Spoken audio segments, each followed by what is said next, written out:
नमस्कार, स्वागत है आपका न्यूज ब्लास्ट में। आपके साथ मैं हूं श्वेता मिश्रा। चलिए खबरों के सफर को शुरू करते हैं। दूसरे देशों में तलाशे जाएं कोविड ट्रीटमेंट के संसाधन।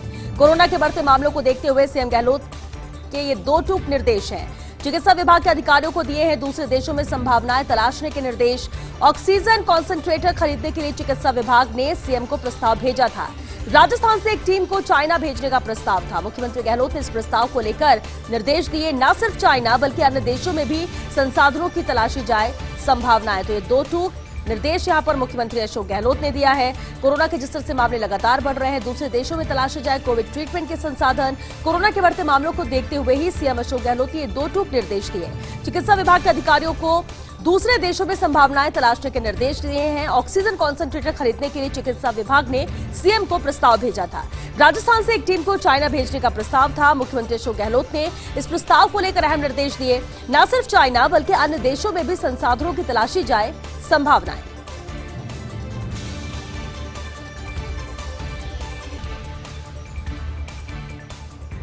कोविड मरीजों के लिए रेफरल बनेगा एसएमएस अस्पताल। सबसे बड़े कोविड अस्पताल आरयूएचएस से रेफरल होंगे मरीज। मुख्यमंत्री गहलोत की अध्यक्षता में हुई बैठक में बड़ा प्रिंसिपल डिसीजन लिया गया है। आरयूएचएस अस्पताल में मरीजों के भारी दबाव को देखते हुए ये फैसला लिया गया। चिकित्सा शिक्षा सचिव वैभव गालरिया ने एसएमएस अस्पताल प्रशासन को इसे लेकर निर्देश दिए। अस्पताल में कोरोना मरीजों के लिए पुख्ता इंतजाम करने के निर्देश दिए हैं। संभवतः एक दो दिन में शुरू होगी मरीजों के एसएमएस में शिफ्टिंग। कोरोना मरीजों को आरयूएचएस से स्क्रीनिंग के बाद एसएमएस में शिफ्ट किया जाएगा। तो अहम फैसला लिया गया है। कोविड मरीजों के लिए रेफरल बनेगा एसएमएस अस्पताल। सबसे बड़े कोविड अस्पताल आरयूएचएस से रेफरल होंगे अब मरीज। मुख्यमंत्री गहलोत की अध्यक्षता में हुई बैठक में ये बड़ा प्रिंसिपल डिसीजन लिया गया। आरयूएचएस अस्पताल में मरीजों के भारी दबाव को देखते हुए ही ये फैसला लिया गया है। चिकित्सा शिक्षा सचिव वैभव गालरिया ने एसएमएस अस्पताल प्रशासन को इसे लेकर निर्देश दिए। अस्पताल में कोरोना मरीजों के लिए पुख्ता इंतजाम करने के निर्देश दिए गए हैं। संभवतः एक दो दिन में शुरू होगी मरीजों के एसएमएस में शिफ्टिंग। कोरोना मरीजों को आरयूएचएस से स्क्रीनिंग के बाद किया जाएगा एसएमएस में शिफ्ट।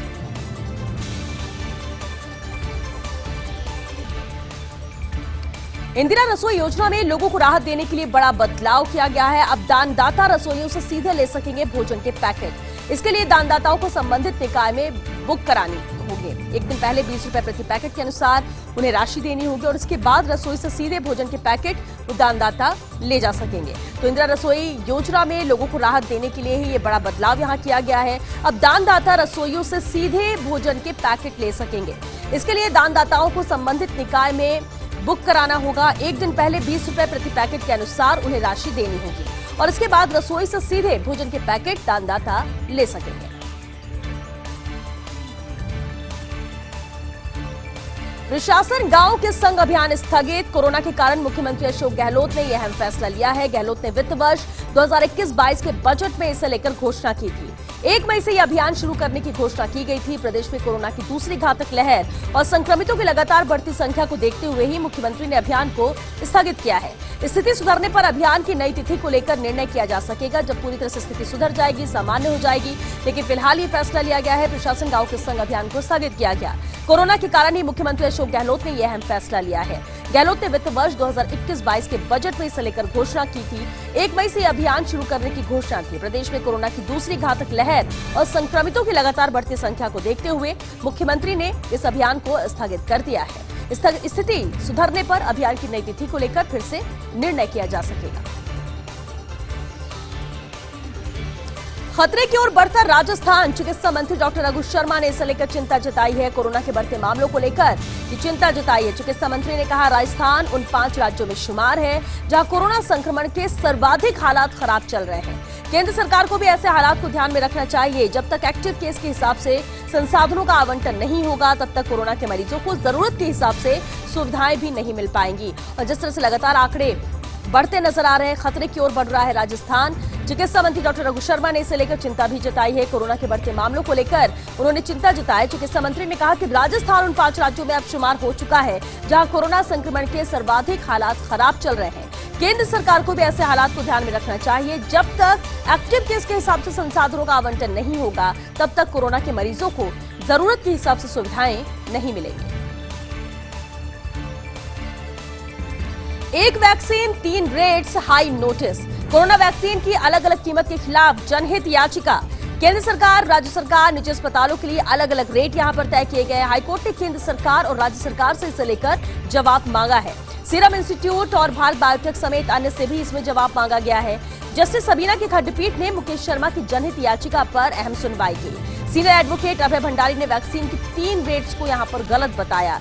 केंद्र सरकार ने बजट में वैक्सीनेशन के लिए 35,000 करोड़ का प्रावधान किया है। पीएम केयर फंड में भी काफी राशि यहां पर जमा हुई है और इसके बावजूद वैक्सीन निर्माता फायदा कमाने के लिए अलग अलग दरें दे रहे हैं। राज्य में 45 साल से ज्यादा के लोगों को केंद्र सरकार मुफ्त वैक्सीन दे रही है। 18+ वालों को भी केंद्र सरकार की ओर से फ्री वैक्सीन की यहां पर मांग की जा रही है, लेकिन एक वैक्सीन 3 रेट और हाई नोटिस सामने आ चुका है, क्योंकि इसे लेकर लगातार सवाल भी उठ रहे थे। कोरोना वैक्सीन की अलग अलग कीमत के खिलाफ ये जनहित याचिका लगाई गई। केंद्र सरकार, राज्य सरकार, निजी अस्पतालों के लिए अलग अलग रेट तय है। हाईकोर्ट ने केंद्र सरकार और राज्य सरकार से इसे लेकर जवाब मांगा है। सीरम इंस्टीट्यूट और भारत बायोटेक समेत अन्य से भी इसे लेकर जवाब मांगा गया है। जस्टिस सबीना की खंडपीठ ने मुकेश शर्मा की जनहित याचिका पर सुनवाई की। सीनियर एडवोकेट अभय भंडारी ने वैक्सीन की 3 रेट्स को गलत बताया। केंद्र सरकार ने बजट में वैक्सीनेशन के लिए 35,000 करोड़ का प्रावधान किया है। पीएम केयर फंड में भी काफी राशि इसे लेकर जमा हुई है और इसके बावजूद वैक्सीन निर्माता फायदा कमाने के लिए अलग अलग दरें दे रहे हैं। राज्य में 45 साल से ज्यादा के लोगों को केंद्र सरकार मुफ्त वैक्सीन दे रही है और 18+ वालों को भी केंद्र सरकार की ओर से फ्री वैक्सीन की मांग की जा रही है।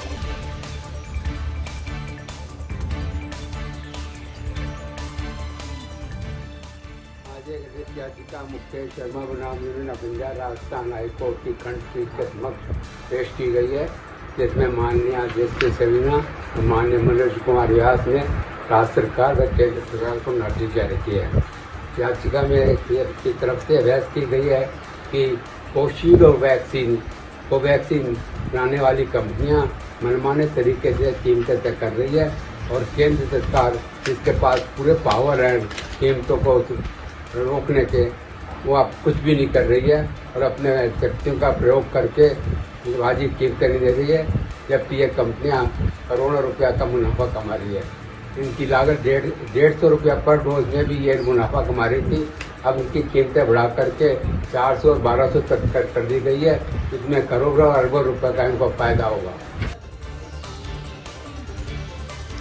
एसएमएस अस्पताल में फिर गहराया ऑक्सीजन संकट। अस्पताल को आज मिले महज 1050 के करीब सिलेंडर, जबकि 1300 से 1400 के आसपास सिलेंडर्स की डिमांड यहां पर है। देर रात कई वार्डों में ऑक्सीजन आपूर्ति का प्रेशर कम हुआ है। हालांकि दूसरे स्थान से सिलेंडर शिफ्ट कर तत्काल प्रेशर यहां पर मेंटेन किया गया, लेकिन अब पूरे अस्पताल प्रशासन के लिए चिंता शुरू हो चुकी है। किसी भी वक्त फिर से गहरा सकता है ऑक्सीजन का संकट, क्योंकि 1050 के आसपास से अस्पताल को आज यहाँ पर ऑक्सीजन मिले हैं, ऑक्सीजन सिलेंडर मिले हैं, जबकि 1300 से 1400 के आसपास सिलेंडर्स की डिमांड यहाँ पर रोजाना है। देर रात कई वार्डों में ऑक्सीजन आपूर्ति का प्रेशर भी यहाँ पर कम हुआ। हालांकि दूसरे स्थान से सिलेंडर शिफ्ट कर तत्काल इस प्रेशर को तो मेंटेन कर लिया गया, लेकिन अब पूरे अस्पताल प्रशासन के लिए चिंता शुरू हो चुकी है। किसी भी वक्त फिर से ऑक्सीजन संकट गहरा सकता है। खट्टर की एक ऐसी संवेदना, संस्कारों की बात करने वाली पार्टी के नेता कैसे हो सकते हैं संवेदनहीन। एक और तो दुनिया के सभ्य देशों ने भारत की भयावह तस्वीर पर संवेदना जताई, दूसरी ओर भाजपा नेताओं की सोच, जो गया उस पर आंसू बहाने से क्या फायदा। जबकि अमेरिका में संक्रमण से मरने वाले 20 लाख लोगों के लिए रखी गई थी श्रद्धांजलि सभा।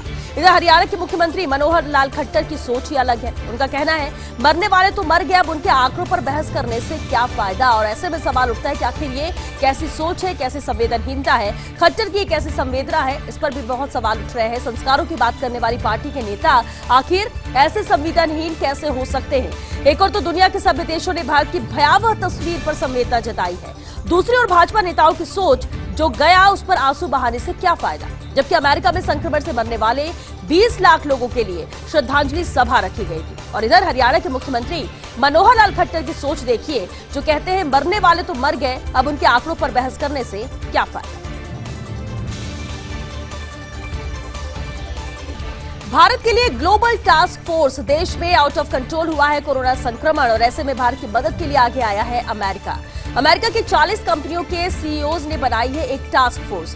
कोरोना से निपटने के लिए अमेरिका की गृह मंत्री टास्क फोर्स ने ये रणनीति बनाई है। टास्क फोर्स ने सबसे पहले भारत में मेडिकल मदद भेजने का अहम निर्णय लिया और ऐसे में टास्क फोर्स पहले 20,000 ऑक्सीजन कॉन्सेंट्रेटर भारत भेज रहा है और उसके बाद 2 अलग अलग आकार के ऑक्सीजन सिलेंडर भेजने की योजना बनाई गई है। और भारत दुनिया में पहला ऐसा खास देश है जिसके लिए बनी है ग्लोबल टास्क फोर्स ताकि मदद भारत में हो सके, और ऐसा पहली बार हुआ है। भारत के लिए ग्लोबल टास्क फोर्स बनाई जा रही है। देश में आउट ऑफ कंट्रोल हुआ है कोरोना संक्रमण, और ऐसे में भारत की मदद के लिए अब अमेरिका आगे आया है। अमेरिका की 40 कंपनियों के सीईओज ने एक टास्क फोर्स बनाए है। कोरोना से निपटने के लिए अमेरिका की गृह मंत्री टास्क फोर्स ने ये रणनीति बनाई है। टास्क फोर्स ने सबसे पहले भारत में मेडिकल मदद भेजने का अहम निर्णय लिया, और ऐसे में टास्क फोर्स पहले 20,000 ऑक्सीजन कॉन्सेंट्रेटर भारत भेज रही है, और इसके बाद 2 अलग-अलग आकार के ऑक्सीजन सिलेंडर भेजने की योजना बनाई गई है। और भारत दुनिया में पहला ऐसा खास देश है जिसके लिए बनी है ग्लोबल टास्क फोर्स।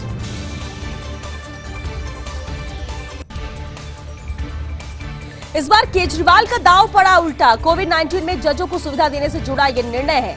दिल्ली में कोरोना की स्थिति वर्तमान में आउट ऑफ कंट्रोल है, और ऐसे में दिल्ली हाई कोर्ट ने केंद्र सरकार को सख्त हिदायतें दी है। इधर केजरीवाल ने सियासी लाभ और जजों के प्रति सद्भाव के लिए ये दांव चला। जजों के लिए 5 सितारा शोक होटल में कोविड सुविधा देने का निर्णय लिया, लेकिन सुविधा शुरू होने से पहले ही चारों ओर उसका प्रचार प्रसार कर दिया शुरू। फिर किया था सोशल मीडिया पर दिल्ली सरकार के फैसले की यहां आलोचना होने लगी, और इधर दिल्ली हाई कोर्ट जजों ने कोरोना को लेकर केजरीवाल सरकार को फटकार लगाई और दो टूक अंदाज में कहा, अदालत ने ऐसी कोई व्यवस्था बनाने के लिए कहा ही नहीं था, फिर ऐसी व्यवस्था क्यों की गई। यानी चारों तरफ से अगर प्रहार हो रहा है तो अब केजरीवाल पर, यानी इस बार केजरीवाल का दांव उल्टा पड़ गया है। कोविड-19 में जजों को सुविधा देने से जुड़ा हुआ ये पूरा मामला है जो उन्होंने निर्णय लिया। दिल्ली में कोरोना की स्थिति वर्तमान में आउट ऑफ कंट्रोल है, पूरा देश जानता है, और ऐसे में दिल्ली हाईकोर्ट ने केंद्र सरकार को सख्त हिदायतें भी दी। इधर केजरीवाल ने सियासी लाभ और जजों के प्रति सद्भाव के लिए दांव चला। जजों के लिए 5 सितारा अशोक होटल में कोविड सुविधा देने का निर्णय ले लिया, लेकिन सुविधा शुरू होने से पहले ही चारों ओर उसका प्रचार प्रसार भी शुरू कर दिया गया। फिर होना क्या था, सोशल मीडिया पर दिल्ली सरकार के फैसले की आलोचना होने लगी, और इधर दिल्ली हाईकोर्ट जजों ने कोरोना को लेकर केजरीवाल सरकार को भी फटकार लगाई और दो टूक अंदाज में कहा कि अदालत ने ऐसी कोई व्यवस्था बनाने के लिए कहा ही नहीं था।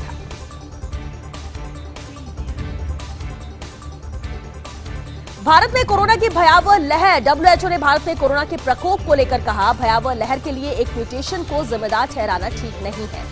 बड़े आयोजन, धीमी रफ्तार से वैक्सीनेशन और ज्यादा संक्रामक वेरिएंट से कोरोना बेकाबू हुआ है। कोरोना से लड़ने के लिए जरूरी व्यवहार का भी यह पालन नहीं किया गया। दहशत के चलते अस्पतालों पर पड़ रहा है अनावश्यक दबाव। संक्रमण ग्रस्त सिर्फ 15% लोगों को अस्पताल जाने की यहाँ पर जरूरत है।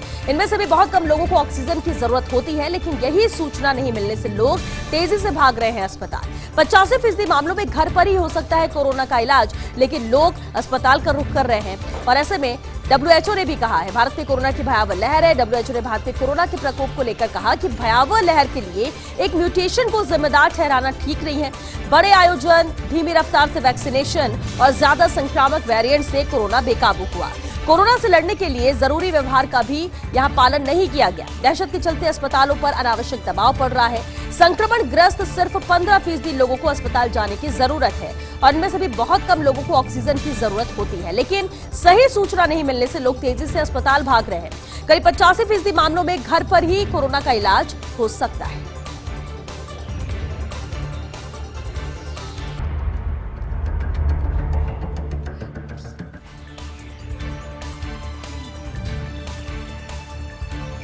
ब्रेक के बाद चलिए बढ़ते आगे। कोरोना से जंग लड़ रहे भारत को दुनिया भर से उमड़ी है मदद। महामारी की दूसरी लहर में खुले हाथों से सारे देश साथ आए हैं।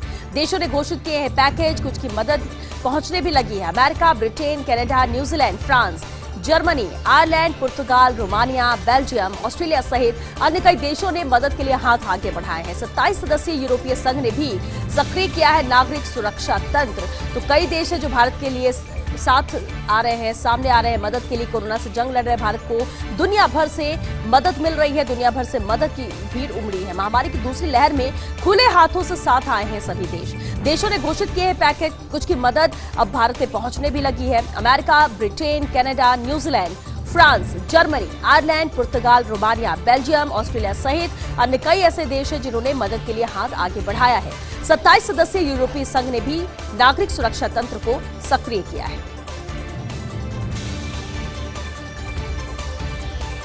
देश में कोरोना का कोहराम है। आईपीएल पर भी दिख रहा कोरोना का असर। खिलाड़ियों के बाद अब अंपायर्स ने भी छोड़ना शुरू किया है आईपीएल। भारतीय अंपायर नितिन मेनन ने आईपीएल छोड़ा है। मेनन की मां और पत्नी कोरोना पॉजिटिव पाए गए हैं। ऑस्ट्रेलियाई अंपायर पॉल रिफेल ने भी आईपीएल से हटने का फैसला किया है। ऑस्ट्रेलिया के खिलाड़ी एंड्रयू टॉय, केन रिचर्डसन और एडम जंपा भी भारत छोड़ चुके हैं। भारत के स्पिनर आर अश्विन भी बीच आईपीएल से हट चुके हैं। तो अब कोरोना के जिस तरह के आंकड़े लगातार बढ़ रहे हैं, पॉजिटिव केसेस बढ़ रहे हैं, देश में कोरोना का कोहराम है और आईपीएल पर भी कोरोना का असर नजर आ रहा है। खिलाड़ियों के बाद अब अंपायर्स ने भी आईपीएल छोड़ना शुरू किया है। भारतीय अंपायर नितिन मेनन ने आईपीएल छोड़ा है। मेनन की मां और पत्नी कोरोना पॉजिटिव पाए गए हैं। ऑस्ट्रेलियाई अंपायर पॉल रिफेल ने भी आईपीएल से हटने का फैसला किया। इधर ऑस्ट्रेलिया के खिलाड़ी एंड्रयू टॉय, केन रिचर्डसन और एडम जंपा भी भारत छोड़ चुके हैं। भारत के स्पिनर आर अश्विन भी बीच आईपीएल से हट चुके हैं। मद्रास हाईकोर्ट की टिप्पणी पर टीएमसी की सियासत, तृणमूल ने टिप्पणी को बनाया है राजनीतिक हथियार। प्रदेश में कोविड के प्रसार के लिए आयोग को जिम्मेदार ठहराया है और कहा शेष चुनाव एक साथ कराने का आयोग से अनुरोध किया था। इधर बंगाल में अंतिम चरण के मतदान में चुनाव आयोग की सख्ती दिखी। बूथ कैप्चरिंग और तिकड़मबाजी को आयोग ने यहां पर असफल बनाया है। हालांकि कोशिशें यहां पर जरूर की गई थी। अंतिम चरण का मतदान हो रहा है। मद्रास हाईकोर्ट की टिप्पणी पर टीएमसी की यह सियासत है। तृणमूल ने टिप्पणी को राजनीतिक हथियार बनाया। प्रदेश में कोविड के प्रसार के लिए आयोग को ही इसके लिए जिम्मेदार ठहराया और कहा कि शेष चुनाव एक साथ कराने का आयोग से अनुरोध किया गया था। इधर बंगाल में अंतिम चरण के मतदान में चुनाव आयोग की भी सख्ती देखने को मिली है। बूथ कैप्चरिंग और तिकड़मबाजी को आयोग ने यहां पर असफल बनाया है। हालांकि इसकी कोशिश की गई थी, कहीं पर बूथ कैप्चरिंग की तो कहीं तिकड़मबाजी के साथ कि अपना पक्ष में वोट यहां पर किया जा सके, लेकिन जिस तरह के नियम थे सख्ती यहां पर आयोग ने बरती और बूथ कैप्चरिंग की जो कोशिश यहां पर की जा रही थी आयोग ने उसे असफल बनाया है।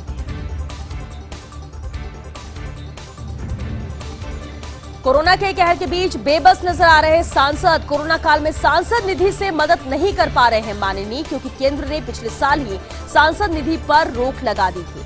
ऐसे में 25 लोकसभा और 10 राज्यसभा सदस्य असहाय हो गए हैं। सांसद निधि से 2 साल में प्रदेश में आते हैं 350 करोड़ रुपए। तो कोरोना महामारी से त्रस्त लोगों को इससे मदद जरूर मिलती, लेकिन हाथ यहां पर बंधे हुए हैं सभी 25 लोकसभा सांसद और 10 राज्यसभा सांसदों के। कोरोना के कहर के बीच अब सांसद भी बेबस नजर आ रहे हैं। मदद वो करना चाहते हैं, लेकिन करें कैसे? कोरोना काल में सांसद निधि से मदद नहीं कर पा रहे हैं माननीय, क्योंकि केंद्र ने पिछले साल ही सांसद निधि पर रोक लगा दी थी और ऐसे में 25 लोकसभा और 10 राज्यसभा सदस्य असहाय हो गए हैं। सांसद निधि से 2 साल में प्रदेश में आते 350 करोड़ रुपए। तो कोरोना महामारी से त्रस्त लोगों को इससे जरूर मदद मिलती, लेकिन अब इस पर रोक लगाई गई है। तो ऐसे में चाहकर भी यहां माननीय जो सांसद हैं वो मदद नहीं कर पा रहे।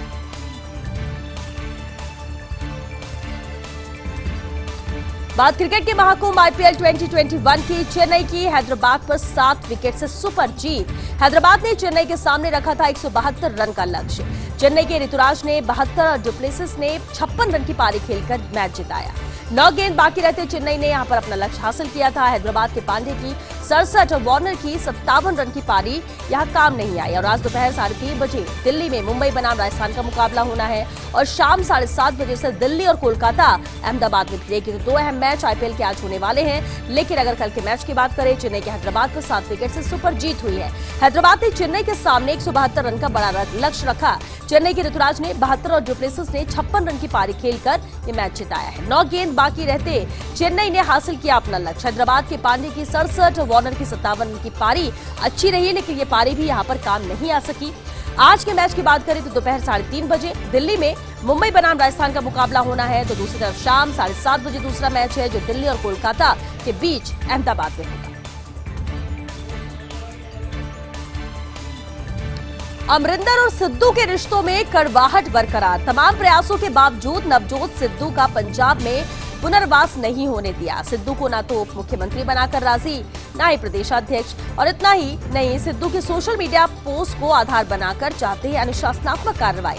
कैप्टन अमरिंदर गांधी परिवार के करीबी और राहुल गांधी के बड़े समर्थक हैं और ऐसे में कैप्टन का यही प्रयास है प्रदेश में उन्हें चुनौती देने वाला दूसरा कोई नेता ना हो और इसलिए प्रदेश में सिद्धू को किसी भी पद देने के लिए हमेशा अड़ंगा वो लगाते रहते हैं। कोई पहली बार नहीं है। पंजाब में कामकाज के लिए पार्टी आला कमान पर फ्री हैंड ही वकालत करते हैं यहाँ पर अमरिंदर सिंह, लेकिन इन दोनों के बीच की खटास अभी भी बरकरार है। अमरिंदर और सिद्धू के रिश्तों में कड़वाहट बरकरार है। तमाम प्रयासों के बावजूद भी नवजोत सिद्धू का पंजाब में पुनर्वास नहीं होने दिया। सिद्धू को ना तो उप मुख्यमंत्री बनाया गया और ना ही प्रदेश अध्यक्ष बनाने में वो राजी हो रहे हैं और इतना ही नहीं, सिद्धू के सोशल मीडिया पोस्ट को आधार बनाकर चाहते हैं कि इन पर अनुशासनात्मक कार्रवाई की जाए। कैप्टन अमरिंदर गांधी परिवार के करीबी हैं और राहुल गांधी के बड़े समर्थक भी हैं और ऐसे में कैप्टन का यही प्रयास है प्रदेश में उन्हें चुनौती देने वाला कोई दूसरा नेता हो ही ना, और इसलिए प्रदेश में सिद्धू को किसी भी पद देने के लिए हमेशा वो अड़ंगा लगाते रहे हैं। पंजाब में कामकाज के लिए पार्टी आला कमान पर फ्री हैंड ही वकालत करती है।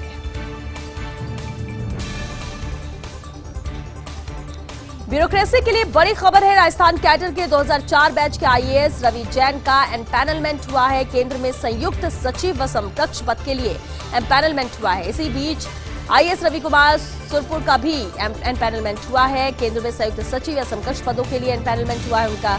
केंद्र ने आज जारी किए 46 आईएएस की सूची, जिसमें से राजस्थान कैडर के 2 आईएएस का नाम शामिल है। केंद्र ने सीएस डीओपी को भी इसे लेकर पत्र भेजा है। फाइल पर अनुमोदन यहां पर किया जा चुका है। तो ये अहम फैसला, बड़ी खबर ब्यूरोक्रेसी के लिए है। राजस्थान कैडर के 2004 बैच के आईएएस रवि जैन का एम्पैनलमेंट किया गया है। केंद्र में संयुक्त सचिव व समकक्ष पद के लिए उनका एम्पैनलमेंट हुआ है। और इसी बीच आईएएस रवि कुमार सुरपुर का भी एम्पैनलमेंट हुआ है। केंद्र में संयुक्त सचिव या समकक्ष पदों के लिए उनका एम्पैनलमेंट हुआ है। केंद्र ने आज 46 आईएएस की सूची जारी की, जिसमें से राजस्थान कैडर के ये 2 आईएएस हैं जिनका नाम शामिल है। केंद्र ने सीएस डीओपी को भी इसे लेकर पत्र भेजा है। फाइल पर अनुमोदन हुआ है।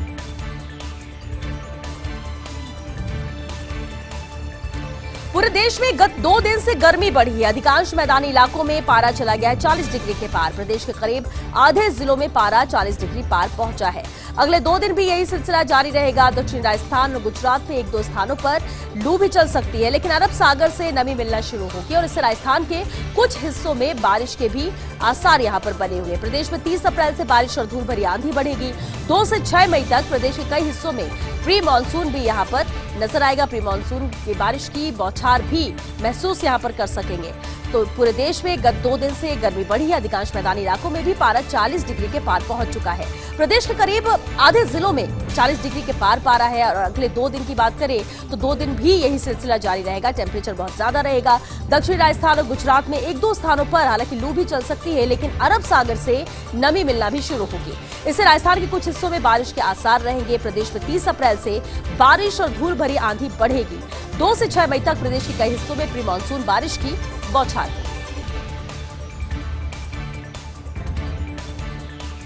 और चलिए न्यूज ब्लास्ट में फिलहाल के लिए इतना ही। नमस्कार।